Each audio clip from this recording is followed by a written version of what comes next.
After I realized that the love inside me had faded, everything else began to fall into place. It felt like waking up after a long, heavy sleep, where someone had been holding your hands, not letting you move. Suddenly, all the ropes were gone, and I could breathe again. Not easily or freely, but consciously. That feeling didn't bring joy. It wasn't liberation. It was more like understanding that I had to walk a path I never chose. A path born from someone else's actions, yet now had become mine. Asn't liberation. It was more like understanding that I had to walk a path I never chose. A path born from someone else's actions, yet now had become mine. I began to change in ways even I didn't notice at first. It started with small things, gestures, reactions. I no longer felt that inner tension when she came home late. No longer listened for the sound of messages on her phone. I didn't search for shades of truth in her behavior. I looked at her as if through glass, clear, transparent, neutral. And this detachment became my first weapon. She still didn't understand what was happening. She believed she still had control over the situation, that she directed our life, our evenings, our moods. But beneath my calm exterior, I had already stepped out of the game. I was no longer someone who could be hurt, broken, or pushed aside. I had become someone who observes. And this observation was cold, almost clinical. Day by day, I uncovered new layers of truth. Betrayal is a layered thing. It never exists in a single moment or a single decision. It grows from small things, a hidden glance, an insincere word, the faint trace of someone else's emotions on the person who walks back into your home. Betrayal is not a fact, it's a story. And I allowed myself to see the whole of it. But with the truth came something else, a clear, icy realization that I didn't want scenes, explanations, or answers. I didn't want her to know that I knew. That would have been too easy, too predictable, too close to weakness. I wasn't seeking an explosion. I wanted silence, the kind that destroys more than any scream. My strategy was simple. I would do nothing she could call a conflict. Instead, I began pulling myself out of her life so subtly that she didn't notice the loss for a long time. I distanced myself millimeter by millimeter. One skipped moment, one unspoken thought, one choice to stay alone, one walk by myself, one changed habit. I became a shadow in her world, not to hide, but to teach her something she had never known.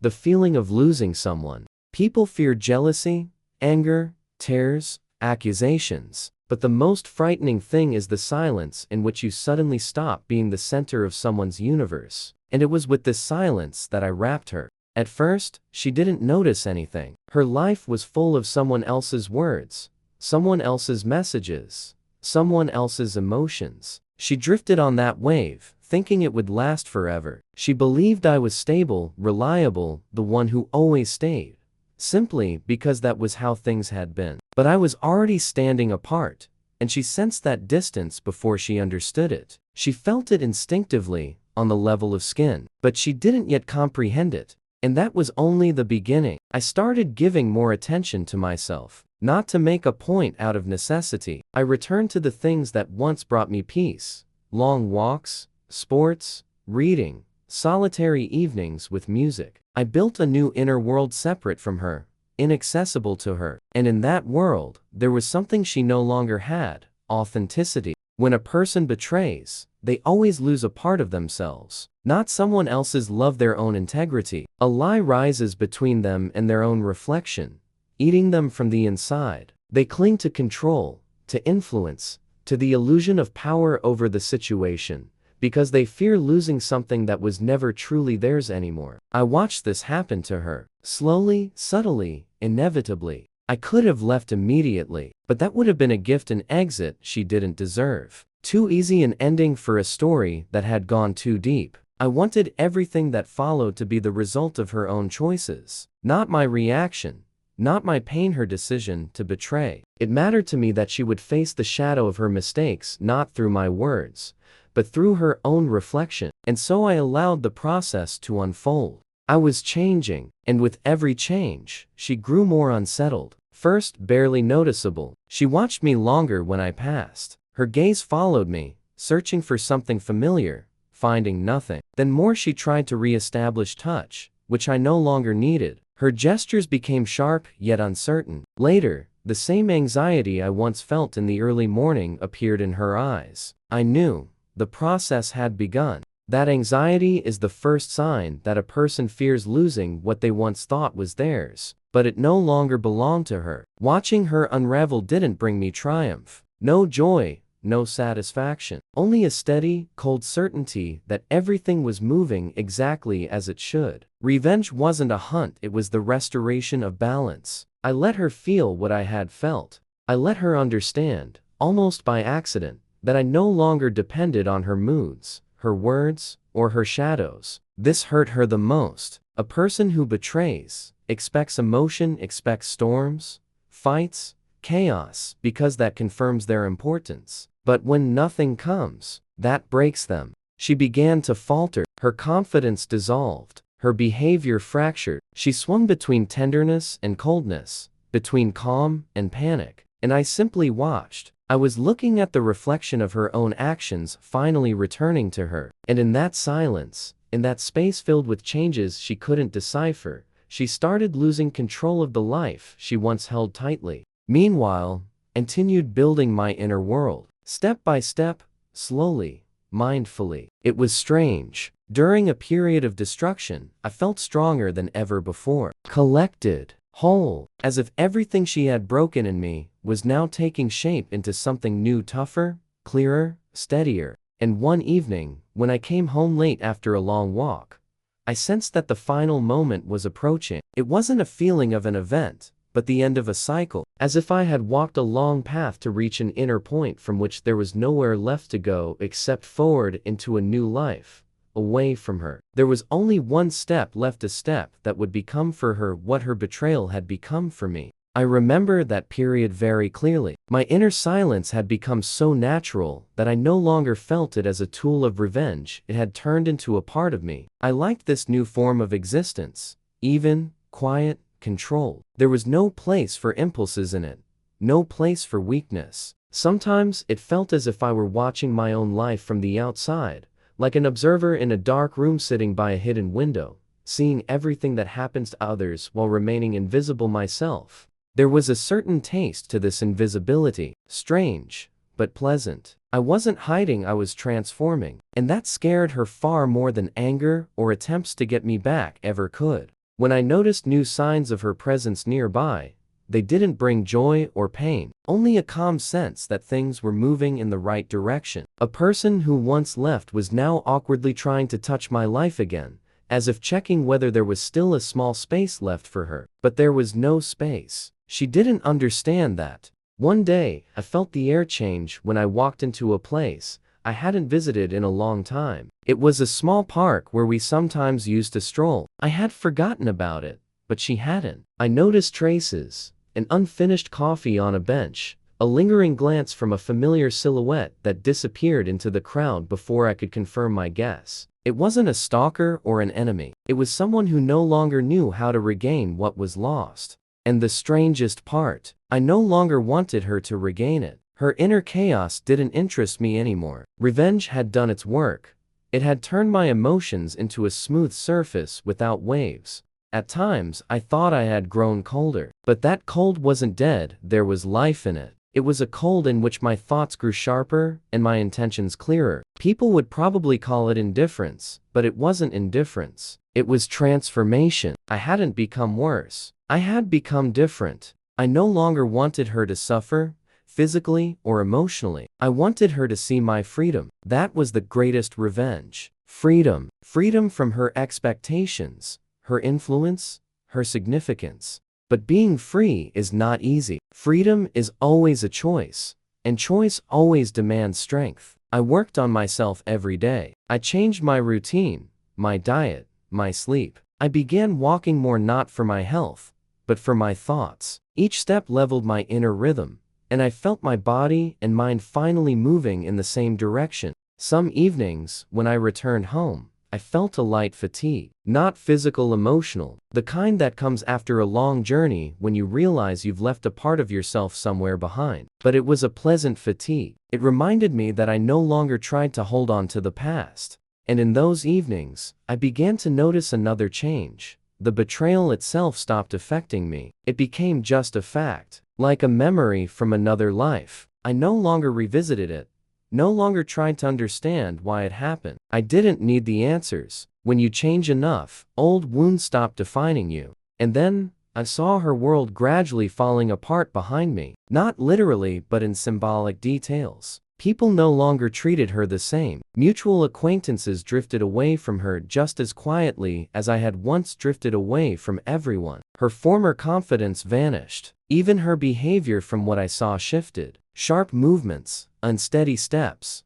a gaze constantly searching for something or someone. And I knew exactly who. She became the victim of her own choices. Not because I did anything. I did nothing. And that nothing was the most frightening part. She couldn't find solid ground because I had removed it simply by no longer being the person she remembered. I watched her slowly lose her balance. And maybe someone else would have reached out to help. But I wasn't someone else. Not because I still wanted revenge. Revenge was already complete. But because she no longer had the right to my hand. My path continued. I moved, expanded, discovered new things. I felt myself growing stronger, and every time the shadow of the past tried to touch me, I took a step forward, one step, and another.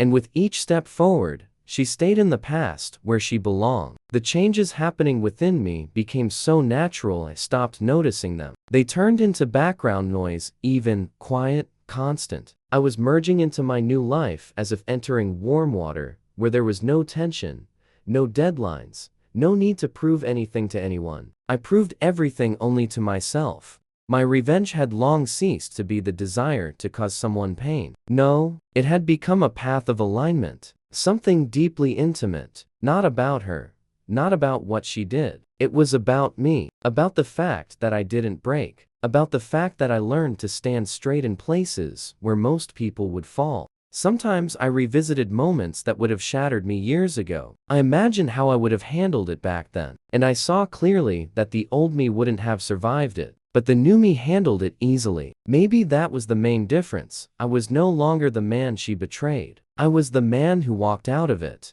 But the most interesting part wasn't my inner calm, it was how she reacted to it. She gradually turned into a mirror reflecting all her own mistakes. When a person receives no response, their imagination starts working against them. They invent stories. They search for logic where there is none. They try to find meaning in silence, and that attempt burns them from within. She couldn't understand why I didn't come back, didn't explode, didn't demand explanations. She couldn't understand why I wasn't begging, searching, cursing. In her world, this was impossible.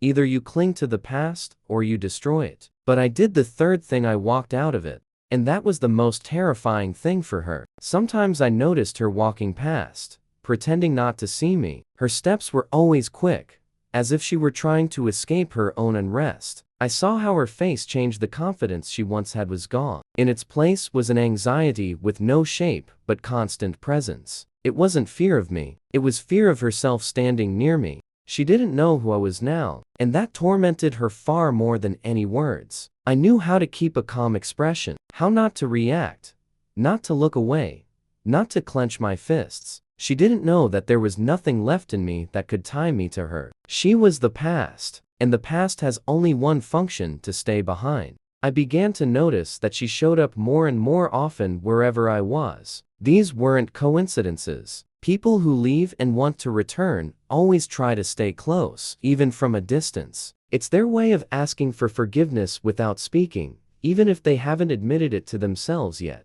But I didn't feel hatred, not even pain, only quiet, cold neutrality, with no room for old feelings. I looked at her and didn't recognize the woman I once shared years with. It seemed her inner world had collapsed, not because of my revenge, but because of her inability to accept change. And I accepted it, easily, calmly. I felt how every step I took forward pulled me farther from everything that once hurt. I no longer tied my worth to anyone's actions. I no longer measured myself through her gaze. This was freedom, cold, almost sterile, but real. Over time, I noticed that others reacted differently to me. They saw the change without knowing why. They felt the calm in my voice, the steadiness in my gestures, the confidence in my eyes. This wasn't forced strength that came from within. Where there had once been chaos, now there was order. And that's when I realized my revenge wasn't completed by her suffering. It was completed by my lack of suffering. Her pain became her own path, but that path no longer touched mine. She could watch me, she could regret, she could long to return, but none of those states could reach me. I was free, so free that even the feeling of victory no longer mattered. And then, when I had fully let go of the past, she seemed to make one last attempt to pull herself back into my life. Not with actions, but with presence. With shadows, with glances, with silent questions. She circled around me like someone searching for an excuse to speak, but afraid to touch reality. And whenever I saw her nearby, I felt only one thing: a calm retreat. I knew she was trying to return, not because she loved me, not because she regretted, but because her inner chaos was searching for something to hold on to. And I was no longer that anchor. I had become someone who moves forward without looking back. And that destroyed her far more than any words or actions ever could. The strangest thing was that the farther I moved along my own path, the louder her inner struggle became. It was almost physical, as if a tension had appeared in the air, something you could touch with your hand. A tension not between us, but within her. The silence I created became a mirror in which she saw her own fears, weaknesses, and guilt. She couldn't bear it. People often think revenge is an action, a blow, words, a scream, an explosion of emotion. But true revenge is the absence of action. It steals the ground from under the feet of someone who is used to a reaction, and then a person begins to fight with themselves. I saw how her glances changed. She no longer looked at me with the ease she once had. There was a search in her eyes, a search for something lost. Perhaps the former version of me, perhaps herself next to that former me, but neither of us existed anymore. Sometimes I stopped and wondered, who had I become? A man who watches events like scenes in a film? Or someone who finally recognized the fragility of human connections? Or perhaps someone who at last appreciated his own inner life,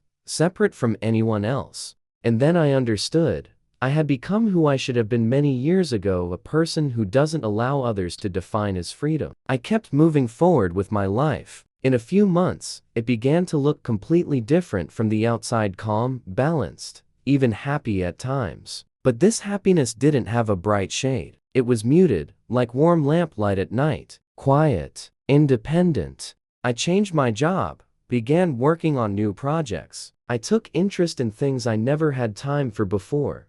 Long walks, books that had been sitting on my shelf for years, meetings with people I once underestimated. I discovered my ability to focus on simple things, and there was something soothing in that. She, on the other hand, was losing her peace. It showed in every movement. She seemed to have shrunk inside. Sometimes I felt her gaze on me, but I didn't turn. I no longer reacted to her presence, gave her no point of contact. It drove her to despair. One day I saw her by accident, though there are no accidents in such situations. She stood off to the side, trying not to be noticed, but her body gave everything away: the tension in her shoulders, the subtle trembling of her fingers. She was no longer the woman who once considered herself strong and unshakable. Her strength had crumbled because it was built not on inner foundation, but on someone else's reactions. I looked at her briefly, without emotion, and realized she was now a prisoner of her own decisions. Her betrayal wasn't just a betrayal of me, it was a betrayal of herself. And now she lived among the ruins she had created with her own hands. I no longer wanted anything from her. No apologies, explanations, repentance. None of it mattered. My silence wasn't punishment, it was a consequence. A consequence of the fact that I no longer considered us connected. Over time, I began to notice how hesitantly and painfully she tried to find a way back to me. Not directly, indirectly. She was afraid to come closer, afraid to say anything, afraid to face my indifference. She feared hearing the silence that had become my essence. And the most paradoxical thing, no longer controlled her suffering. I didn't even wish for it. I simply lived. But this life, a life without her in it, destroyed her the most. I felt my attitude toward her turning into something neutral, neither cold nor warm, an empty plane. She had once occupied a large space in my life, But now, that space was leveled and sown with something new. Grass that grows after a fire doesn't remember the fire. It simply grows. But people are not like that. People remember, and she remembered. Her memory tormented her. Every step I took forward was a reminder of loss for her. Every new hobby, new acquaintance, new trait. All of it cast a shadow over her inner world, reminding her that she no longer mattered in the place where she was once the center. Every time I saw her nearby, but at a distance, I felt only one thing: lightness. A lightness one can obtain only after walking through the fire, stopping fearing it, and realizing that your walls are no longer made of wood but of stone. I was no longer someone who could be hurt. The person I had become learned to breathe, even when surrounded by emptiness. And that was my true victory. And she remained standing at the entrance to my former life, like someone knocking on a door that lost its handle long ago. She stood before it, even though I had not been on the other side in a very long time. And there was something almost symbolic in that. She remained where my path had ended, while my new path continued. Straight, cold, clean. I noticed that over time my revenge stopped being just a plan. It became an environment I lived in, as if the composition of the air had changed. I no longer breathed air, but the anticipation of the moment when everything would fall into place. People around me saw me and noticed the changes. I could keep my face expressionless, but something in my eyes must have shifted. Maybe the silence between my words became longer. Maybe I began listening not to people, but to my own thoughts. I didn't deny it, on the contrary, felt right to distance myself from everything unnecessary, to leave only the goal within. The goal gave clarity, but at the same time I understood. Long revenge is not a flash. It is not an action one can perform in a minute, shouting, destroying, and walking away. Long revenge is an element that must be controlled, like a river carving a new channel beneath a city. If you let it overflow, it will flood everything, including you. So I moved slowly, carefully, methodically, avoided impulses, studied her life as attentively as a criminal studies his own alibi. And at the same time I studied myself, because my pain too was an instrument, sharp, dangerous, but necessary. Time passed, and I began noticing details I had overlooked before. I saw how she tried to play the role of someone in control. Saw how in the photos she posted, her smile was too wide, not natural, alive, but forced, like a bandage stuck onto an open wound. I saw how her eyes had become dry, as if she had trained herself not to blink to avoid letting moisture out. I saw how her circle of people had changed abruptly, the way it changes around someone trying to escape shame. She didn't know I was watching. She didn't know I still existed on the other side of her light, like a silhouette that appears when the lamp in the room goes out. And there was something strange in this. I wasn't seeking to cause direct harm. I didn't dream of screams, tears, or scenes of destruction. That would be too straightforward, too cheap. No, my revenge was different. It wasn't meant to be a strike, but a process. I wanted her to feel what I felt. Duration. Weight. A thin, almost transparent pain that doesn't destroy at once, only slowly, but steadily eats a person from the inside. But the deeper I sank into planning it, the more I realized that my revenge wasn't just about her. It was about me, about who I had been, who I had become, and who I would never again be. It was a small, nearly invisible fracture inside me, and even though I didn't fully understand it then, the changes had already begun. I turned to my memories again. It happened unconsciously, automatically, like a person touching a scar to make sure it's still there. I replayed those moments when everything was fine, so fine that I now wanted to throw those memories out of my mind, like old stacks of newspapers that no one needs anymore. But in those memories, I noticed new details. Details that had slipped by before. Glances, pauses in her phrases, nervous laughter, little omissions of truth. The betrayal I didn't see back then unfolded before me like a complex mechanism under a magnifying glass. And I understood. It didn't appear suddenly. It had matured. It grew, like a shadow no one notices until it becomes too large. This realization didn't bring relief. On the contrary, it made my path heavier. Because when betrayal has a long history, revenge must have one too. It must also have its geography, its time, is architecture. I built it in my thoughts the way someone builds a house. First the foundation, then the frame, then the small details. And at the same time, I rebuilt myself. I trained more, slept less, worked with greater precision, studied the behavior of people, studied my own reactions, and learned to hide emotions in a way I never had before. Sometimes I looked at myself in the mirror and wondered, would the person I used to be even recognize me? Maybe not. Or maybe he would. Reluctantly. One day, walking home after work, I suddenly stopped right in the middle of the street. People walked past me while I stood still, as if someone had pressed a pause button on me. A realization washed over me. I was no longer living in the present. I was living in the future, in the day when everything would unfold. There is danger in revenge too. It is easy to start living in it as if it were your only reality. But at that moment, I wasn't ready to stop. On the contrary, felt I was approaching the edge where everything becomes inevitable.